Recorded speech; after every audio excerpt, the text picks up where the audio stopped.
Hello friends வணக்கங்க. Long டைம்க்கு அப்புறம் ஒரு லாங் வீடியோ. மேட்ச் ஆகுதுல லாங் வீடியோ.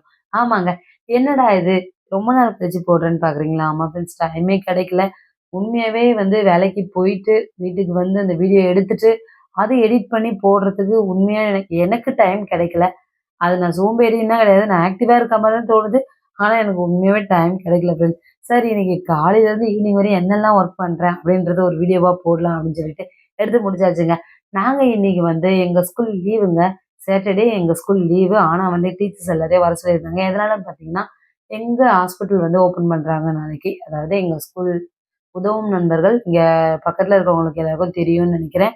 அவங்க ஹாஸ்பிட்டலும் இருக்கு. அந்த ஹாஸ்பிட்டல்ல கிளீனிங் ஒர்க் எல்லாம் இருக்குங்க. ஏன்னா நாளைக்கு ஓப்பனிங்ன்றதால அங்க ஒர்க் இருக்குன்றதால டீச்சர்ஸ் எல்லாரையும் கூப்பிட்டுருந்தாங்க. ஸோ நாங்க எல்லாருமே போயிட்டு அங்க இருக்க வேலையெல்லாம் செய்ய ஸ்டார்ட் பண்ணிட்டோங்க.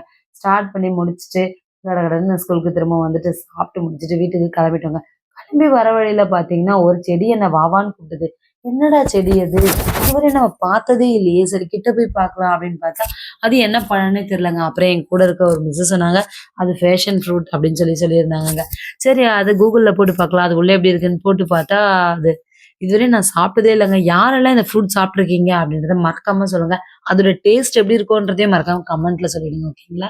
சரி அந்த அக்கா கிட்ட, "அக்கா பழுத்தா கண்டிப்பா ஒண்ணு குடுங்க" அப்படின்னு சொல்லிட்டு அங்கருந்து கிளம்பியாச்சுங்க. கிளம்பி வீட்டுக்கு வந்தாச்சு. வீட்டுக்கு வந்தா வீட்ல வேலை இல்லாமலா இருக்கும்.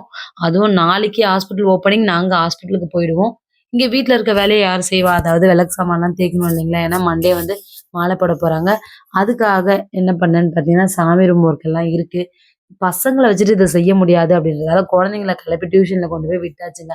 விட்டுட்டு வந்துட்டு என்ன பண்ணேன்னு பார்த்தீங்கன்னா, விளக்கு சாமான்லாம் தேய்ச்சு முடிச்சுட்டு, குங்கும மஞ்சள்லாம் வைக்கலாம் அப்படின்னு சொல்லிட்டு ரெடி பண்ணிட்டு இருந்தேங்க. அந்த டைம்ல என் பையன், "அம்மா எனக்கு ரொம்ப பசிக்குது" அப்படின்னு சொல்லிட்டான்.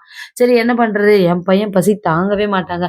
கீழ் வீட்ல சாப்பாடு மட்டும் தான் இருந்துச்சு. அம்மா இப்பதான் டிஃபன் செய்ய ஸ்டார்ட் பண்ணியிருந்தாங்க. சரி என்ன பண்ணலாம் அப்படின்னு சொல்லிட்டு பார்த்தா, பீட்ரூட் இருந்துச்சுங்க. பீட்ரூட் ரைஸ் செஞ்சு குடுப்போம் அப்படின்னு சொல்லிட்டு, பீட்ரூட்ட கட் பண்ணி மிக்ஸி ஜார்ல போட்டு ஒரு அடி அடிச்சாச்சுங்க. அடிச்சு முடிச்சுட்டு பீட்ரூட் ரைஸ் கிளறி குடுத்தேன். இவங்க சாப்பிட்டு முடிச்சுட்டாங்க. இவங்க ஒர்க் முடிஞ்சிருச்சு. நம்பளுக்கு அம்மா டிஃபன் எப்பவுமே அம்மா தான் செய்வாங்க. அதுக்குள்ள நம்ம இந்த ஒர்க் எல்லாம் முடிச்சுருவோம் அப்படின்னு சொல்லிட்டு வீட்டெல்லாம் மாப் போட்டு முடிச்சுட்டு, சாமி ரூம் ஒர்க் எல்லாம் முடிச்சாச்சுங்க. முடிச்சுட்டு சாமியும் கும்பிட்டாச்சு. இந்த வீடியோ பிடிச்சிருந்துச்சுன்னா மறக்காம லைக் பண்ணுங்க. இந்த நாள் எனக்கு இப்படிதான் போச்சு. உங்களுக்கு எல்லாம் எப்படி போச்சுன்றதையும் மறக்காம சொல்லுங்க. Bye friends.